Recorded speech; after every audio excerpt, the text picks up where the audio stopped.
So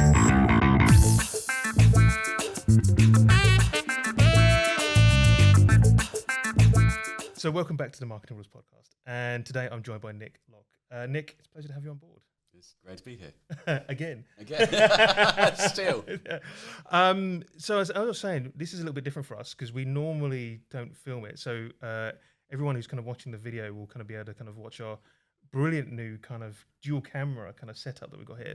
But we're not here to talk about that, right? We're here to talk about you, your business, and the company culture you've built up with your business. But maybe first you could give us a little bit of background about yourself and how you kind of got to where you are today. Okay, so before I started Nicab, I was working in the industry, and in 2009, like many people with the recession, I ended up out of work, looking for work. No one was employing, so I thought, start a company. But it was also a great opportunity to look at what wasn't working. Why did the company I worked with fold? What was it that was fundamentally wrong? What could I do differently? So we really formed Nicab on the basis of trying to do things a little bit different within the industry, and I think that's worked quite well so far.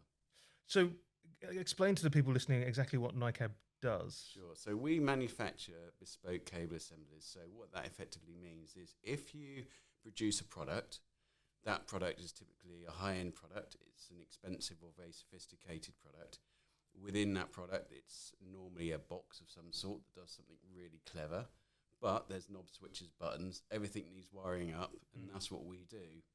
The reason we exist as a specialist entity is because we make precision and we make things to really high quality. So that might be medical, that might be MOD related, it could be aerospace. It's typically something that's not mass produced, but it's designed to work every time and often in critical conditions.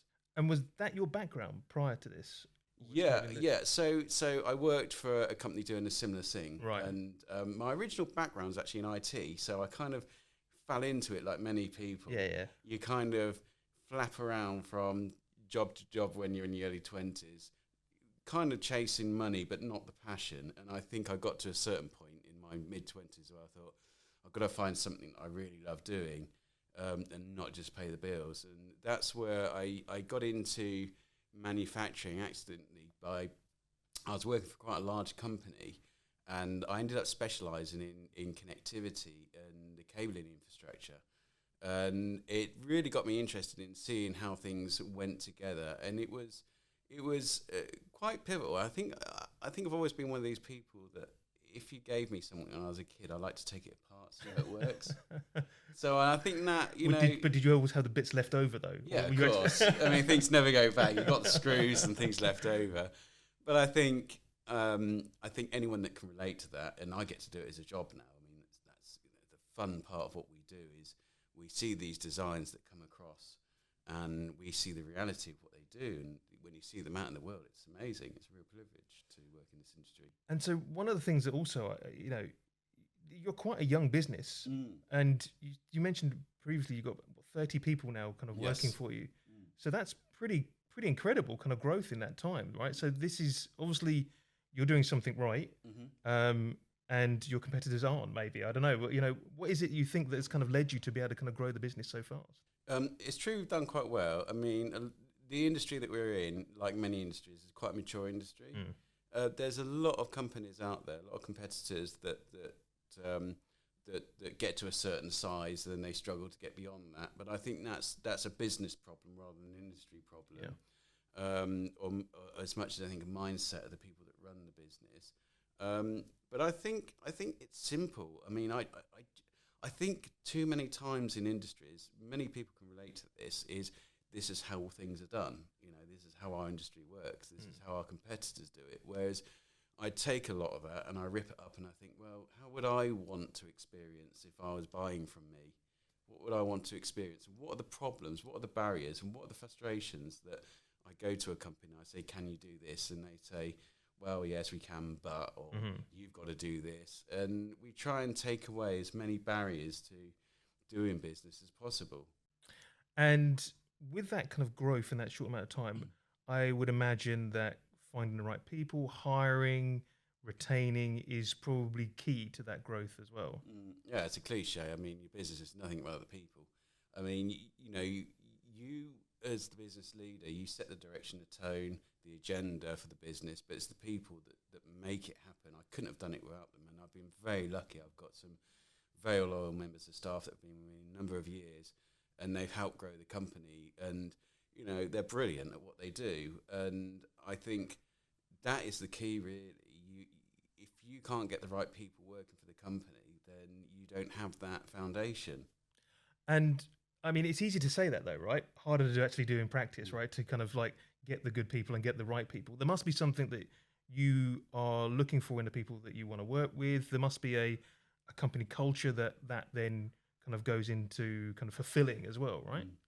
Yeah, I think you're right. Culture is everything.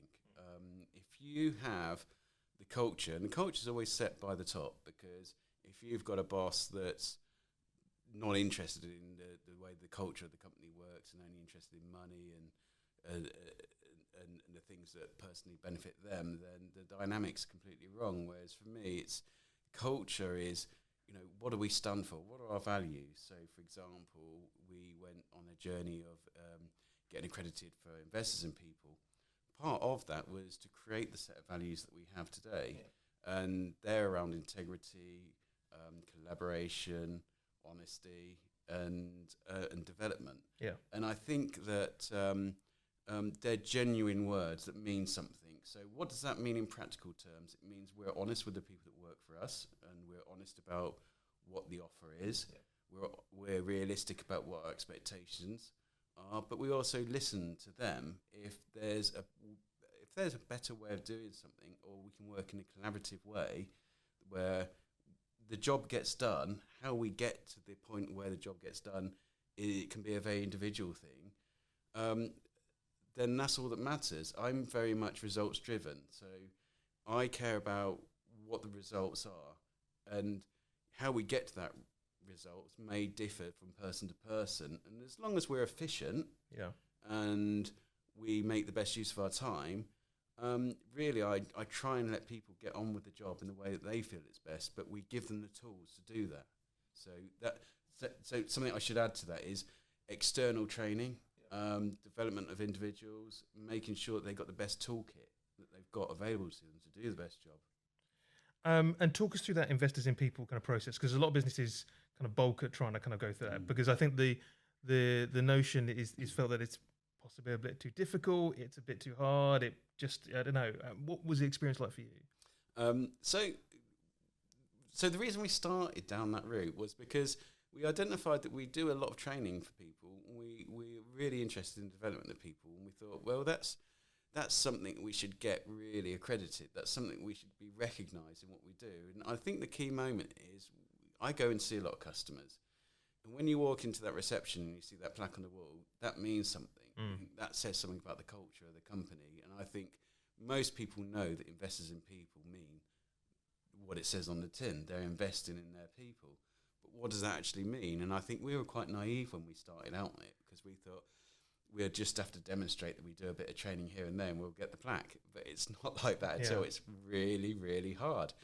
And it's true, most people look at it and give up, because to get accredited, you've got to do so much.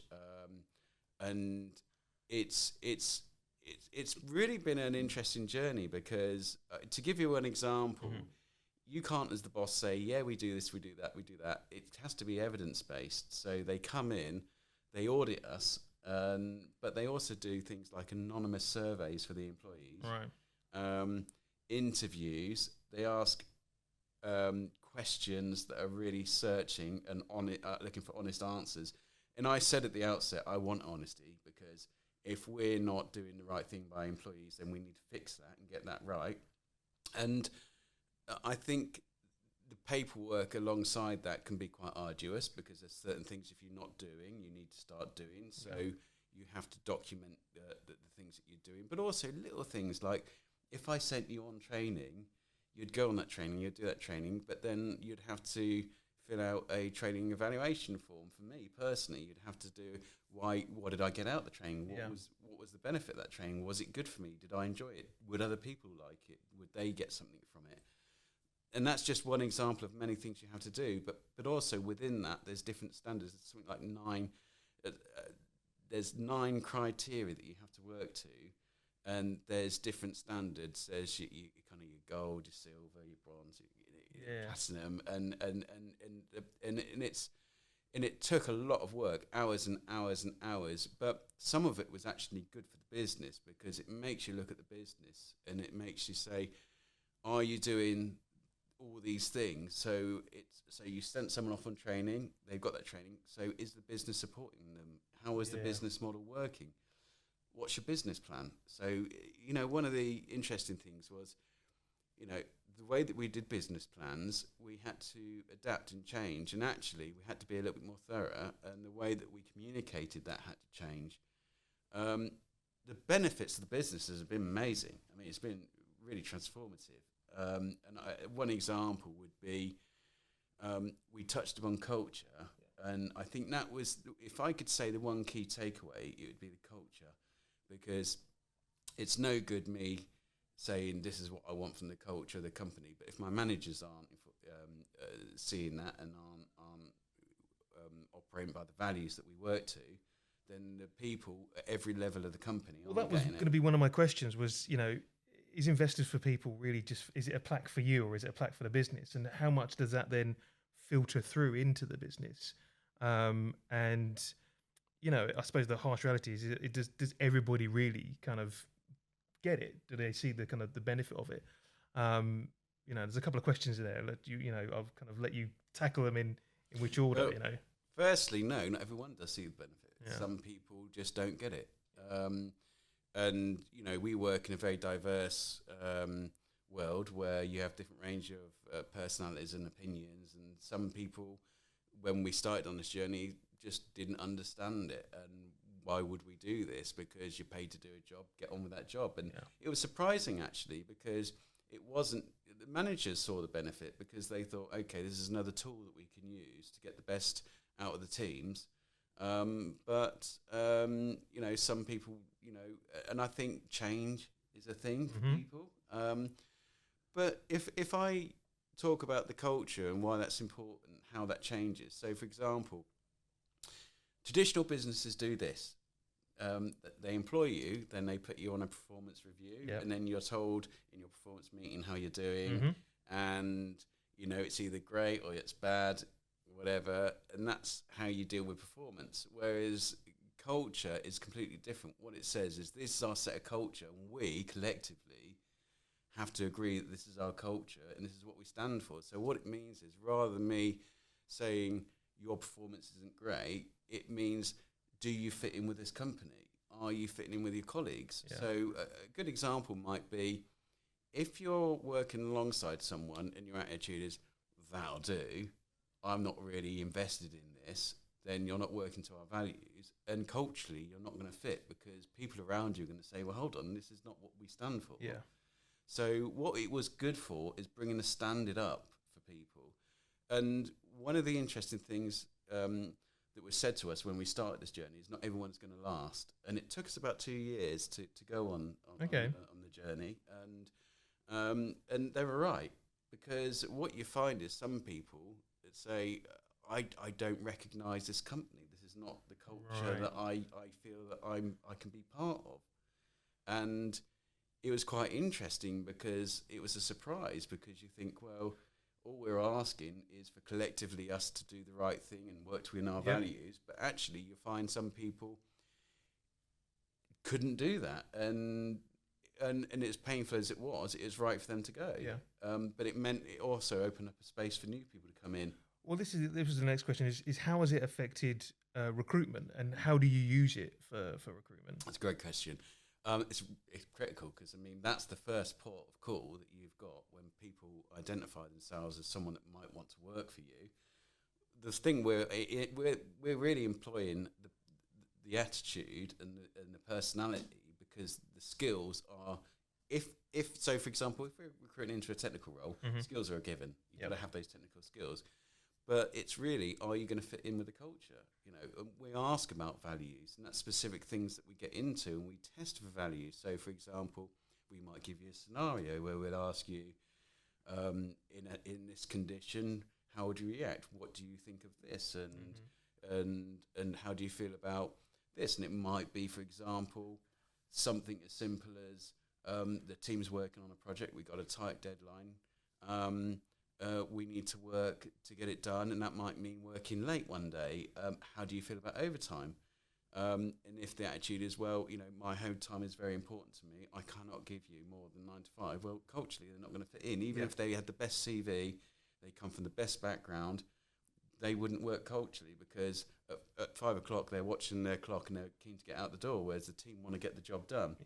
And I think when people enter into the company, the probation period is really about, are they matching our culture? Did everything that we promised them match? Did everything that they say that they can do match? And is it working out? Are we seeing that on the ground?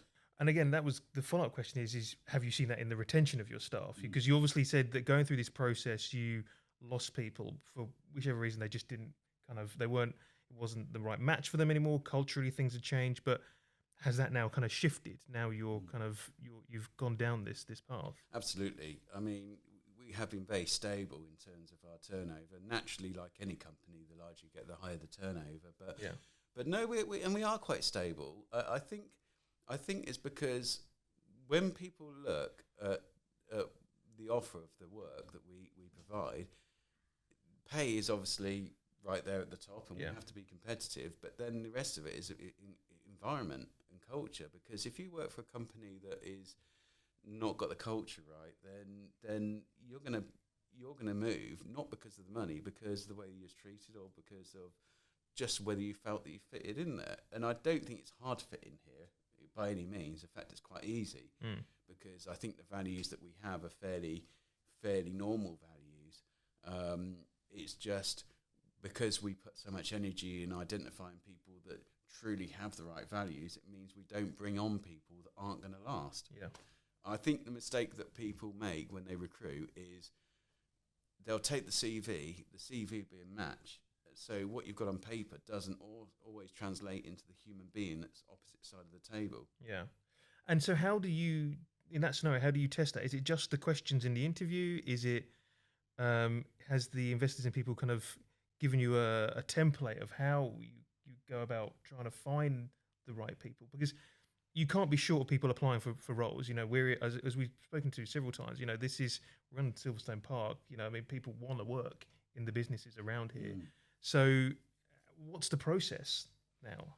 With what we do, it's a highly technical environment, but it's because of the nature of the work that we produce, and customers really do rely on us to have, for example, if our cable's going to a medical device, it can't fail. No.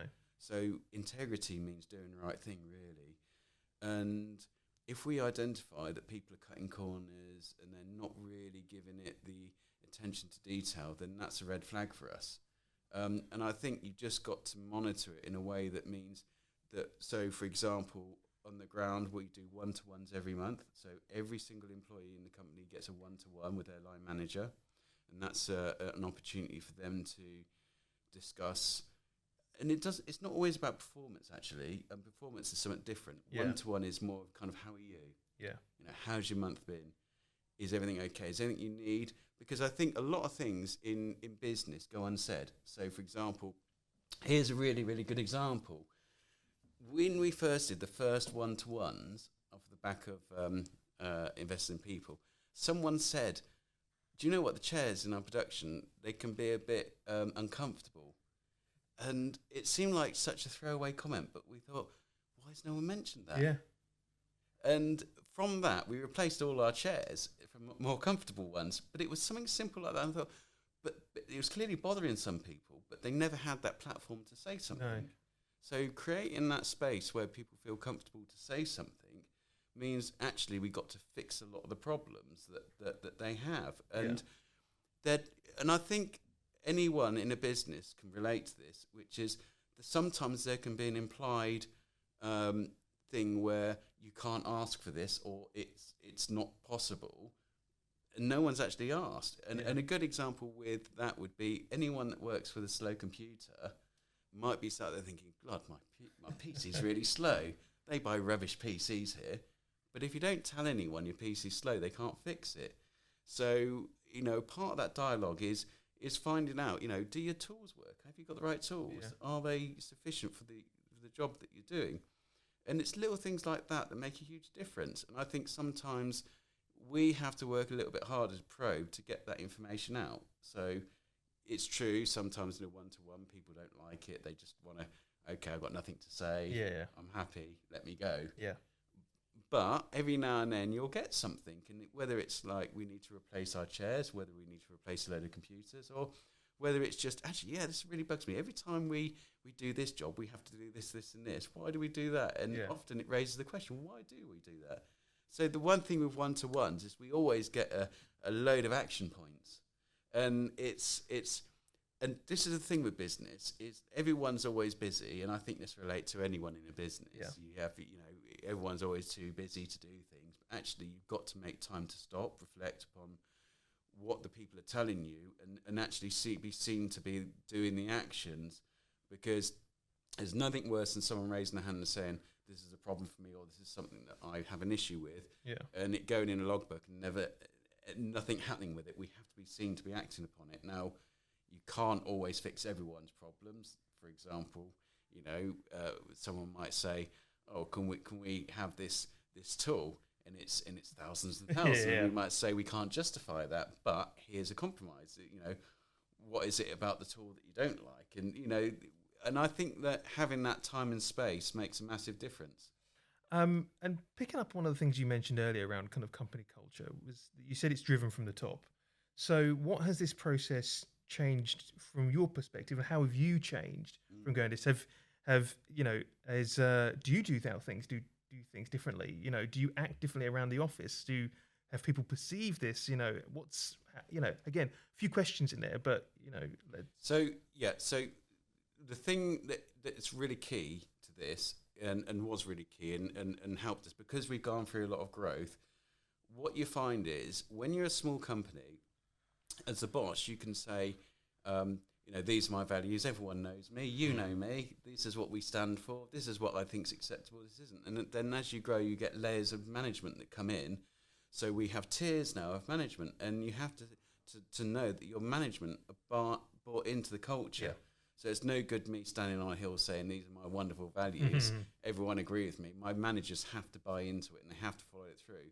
So my job is really to make sure that filters all the way downwards, and we have the buy-in from all levels of staff. So, but also the language that we use, and it seems like a bizarre thing to say, but we introduce the values into our language. So, for example, collaboration is a big one for us, because collaboration means working together, right? But it also means a lot of other stuff.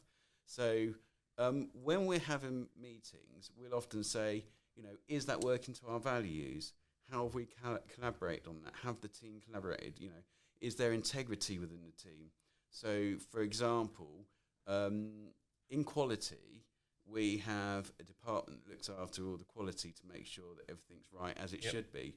So a lot of the discussions around quality is about integrity, really, because has a problem reached the test department because it's a genuine human mistake, or is the problem because the integrity wasn't there, because they didn't do the checks that they should have done? Yeah. And it sounds like a negative thing, but actually where the values filter into that is, if we identify a skills shortage, we can fix that by giving the training, giving the tools.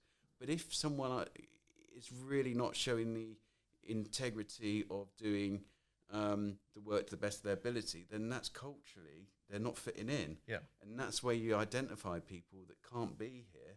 And it's interesting because a lot of businesses will probably have these values like integrity, collaboration, teamwork, and they might have them on the wall or on a poster or something, and it's pretty shit, to be honest. And no one actually ever kind of really relates to it. It's just something that they pass in the as they're kind of coming through to sit down at a desk. But here it feels like you've really kind of grabbed hold of some certain values and these terms and really driven them home into how the business operates. Yeah, we called the values bullshit bingo because like you, I've been to companies Yeah. and you've seen the values in the world, Yeah. and it's almost like, did they come up with these thing and they doing bingo because Yeah. they got the right keyword as buzzword, and Yeah. it exists as a poster on the wall somewhere. Yeah. But Some actually, consultancy has come on and given them their basic. Yeah. but it's a living, breathing thing. And I give you an example of test and integrity. So if, for example, we're talking and we're using the language of our values, and that filters all the way through, and people are using that language, it becomes a living, real thing. And the whole point is, I don't want to be the boss that says, why hasn't this been done, and why is this not right? Yeah. I want collectively, if you're working in a team, right, say you're working on a project, and there's 4 or 5 of you working on this project, you as a team need to be working to our values. And if someone within your team isn't working to those values, I want you to be calling out that behaviour. So rather than it being a kind of a management thing, so going back to what I was saying before, which is performance is often done traditionally through performance reviews, I want it to be peer-led. Yeah. And what that means is it changes the dynamics, because rather than having managers that are top-down saying, do this, do that, you have your team members saying, come on, you didn't, the quality needs to be this. Is there a chance, though, I see with that, about you kind of, you'll feel like you're maybe grassing people up and things like that. Is that... No, because I think that is a good question. Yeah. But the reason I think it's more nuanced than that is the difference between grassing up and doing the right thing and having the right set of values is if you're not grassing them up because you're not necessarily going to the management. Yeah. We're working as a team, and if I think, come on, we're all putting 100% effort in, but you're not really working collectively, we're going to say to you, come on, look, what's up? Yeah. Why can't you? We're not going to go to the manager and say, formal complaint grievance, this person's slacking, but you're going to think, oh, culturally, everyone's working their nuts off. I need to match that, otherwise I'm not going to fit in with this team. Yeah. Or it might be something like, if you're disappearing with your mobile phone to the toilet for 20 minutes, and the team's blatantly aware that you're doing it, then you're going to come back and the team are going to be like, come on, that's not on. We're all under pressure here, rather than a boss saying, why were you in the toilet for 20 minutes? And then it becomes a cultural thing where someone says, actually, yeah, that's caught me out there because you bang on. I was taking the piss, really. And that means if your personal value is, I don't care, I'm going to disappear to the toilet for half an hour on my phone, then you're not working within our values. You don't belong here. Yeah. If you've got integrity and you put the effort in, but also it works the other way, which is reward. And so I also want to talk a little bit about, because sometimes you can get waylaid with, what's in it for us as management, but what's in it for you? Yeah. So the other side of that coin is it helped us to define our pay structure and our reward structure, because I think that goes hand in hand. So you can't do one without the other. Because and it was really good, because what we did might seem like a really obvious thing, especially if you work for a larger company or organisation. There's certain things that would be given, which is if you go to most small companies, you'll find that the pay is all over the place. Someone will be on this pay, someone will be on that pay. You can have 2 people doing the same job, one being paid vastly more than someone else. Well, in the early days, I'll admit we probably had that, because, certain people come with certain skills, and, we paid for those skills. And again, the traditional model, pay for skills, not the values. Whereas now, what we do is we create a structure of pay, which means where you are within your pay scale, and you know what you need to do to get to the next level, and there's no barriers, there's no ceiling to you, and everyone can earn more, and we encourage people to earn more, we want people to earn more. You won't hear that very often from employers, but we do, because the more you upskill, the more benefit you can bring to us. Yeah. And so for example, we have, for every single employee, we have a skills matrix. Now, a lot of companies have a skills matrix, but again, there's the sort of thing that someone does every 6 months and maybe every 12 months, maybe. But ours are actually really in depth. So what we've got is different layers to it. So we've got a basic skills level. So every person in the company has this. and we'll ask you to grade your skills, and we'll grade the skills that we feel that you've got. So there's certain skills which are, for example, are you competent to use this piece of machinery? Yeah.